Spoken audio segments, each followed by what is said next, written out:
Assalamualaikum warahmatullahi wabarakatuh. Perkenalkan, nama saya Sandi Lukmanur Zikri Effendi dari kelas manajemen 6A. Di sini saya akan memaparkan tentang perusahaan Bayan Resort. Gunanya untuk memenuhi UAS praktek simulasi manajerial. Yang pertama, profil perusahaan PT Bayan Resort. PT Bayan Resort Tbk adalah sebuah perusahaan pertambangan yang berkantor pusat di Jakarta. Hingga akhir tahun 2020, perusahaan ini memegang 5 kontrak karya batu bara atau PKP 28 dan 12 izin perusahaan pertambangan atau IUP dengan total luas konsensi 126.293 hektar di Kalimantan Timur dan Kalimantan Selatan. Yang kedua, kode etik perusahaan. Perseroan melakukan sosialisasi kode etiknya mulai dari jajaran manajemen hingga staf di seluruh wilayah perseroan. Metode sosialisasi dilakukan dengan cara 1. Pemaparan secara langsung pada saat pertemuan atau rapat pelatihan atau diskusi internal. Yang kedua, penjelasan tentang usaha dan budaya perseroan kepada rakyat baru pada saat diterima sebagai karyawan perseroan. Yang ketiga, mencantumkan sebagian besar pokok-pokok kode etik tersebut di dalam kontrak kerja karyawan yang wajib dibaca dan dipahami sebelum ditandatangani. Yang terakhir, menjabarkan kode etik ke dalam program kerja masing-masing departemen yang diawasi dan dikendalikan oleh satuan kerja pengendalian internal yang terdiri dari unit audit internal dan departemen manajemen risiko. Yang ketiga, manajemen risiko perusahaan. Industri pertambangan batu bara mengalami kenaikan permintaan pada tahun 2022 dari negara-negara konsumen karena pulihnya keadaan ekonomi global secara cepat dan pemulihan setelah perlambatan yang terjadi akibat pandemi COVID-19. Perang Rusia dan Ukraina yang terjadi sejak Februari 2022 serta beberapa keadaan iklim ekstrim seperti banjir, monsun, gelombang panas, dan gelombang dingin juga turut mendukung tren kenaikan harga gas alam dan batu bara yang tinggi. Selain itu, kenaikan harga juga didorong oleh beberapa negara di Eropa yang meningkatkan penggunaan pembangkit listrik tenaga batu bara dan memulai kembali pembangkit listrik tenaga batu bara yang telah dipensiunkan dini sejak pertengahan 2022 akibat berkurangnya pasokan gas alam dari Rusia. Sistem manajemen risiko telah diterapkan di perseroan sejak tahun 2010.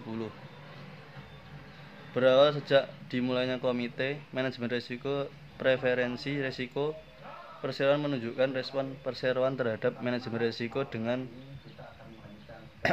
mempertimbangkan visi misi, rencana, dan tujuan perseroan, serta pemilihan untuk tindakan penanggulangan dalam sistem manajemen risiko perseroan yang mencakup identifikasi risiko, penilaian risiko, serta pengendalian dan mitigasi risiko.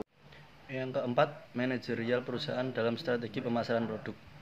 Strategi pemasaran yang dilakukan Bayan Resort yaitu penjualan dan pemasaran secara in-house dengan bantuan agen pemasaran dan menggunakan strategi penjualan yang memelihara perpaduan antara pelanggan akhir seperti perusahaan memasok batu bara ke berbagai negara untuk menyebarkan risiko pesanan kontrak jangka panjang yang signifikan hingga maksimum 25 tahun dan meliputi lebih dari 300 juta ton untuk masa mendatang, juga menjadi strategi tersendiri untuk Bayan Resort.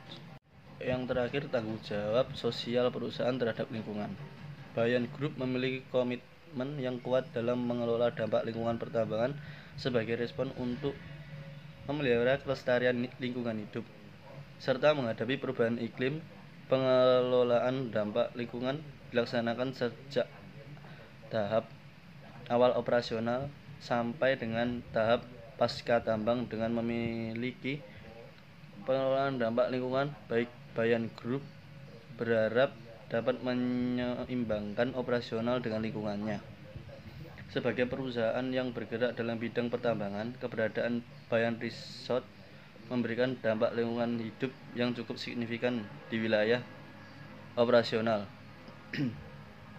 Hal ini menjadi perhatian Bayan Group untuk senantiasa melakukan pengelolaan dampak lingkungan dengan cara yang profesional, terukur, dan akuntabel.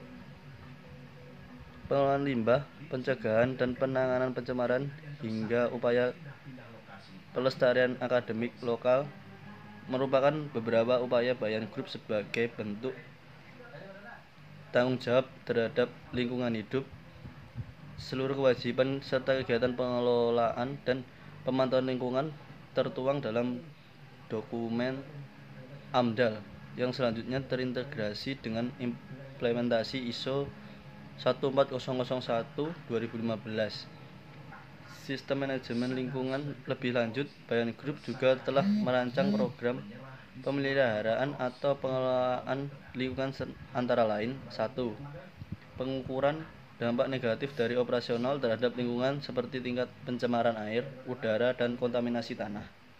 Yang kedua, reklamasi dan revegetasi. Yang ketiga, pemeliharaan kelestarian lingkungan dan hewan. Yang terakhir, konservasi flora dan fauna.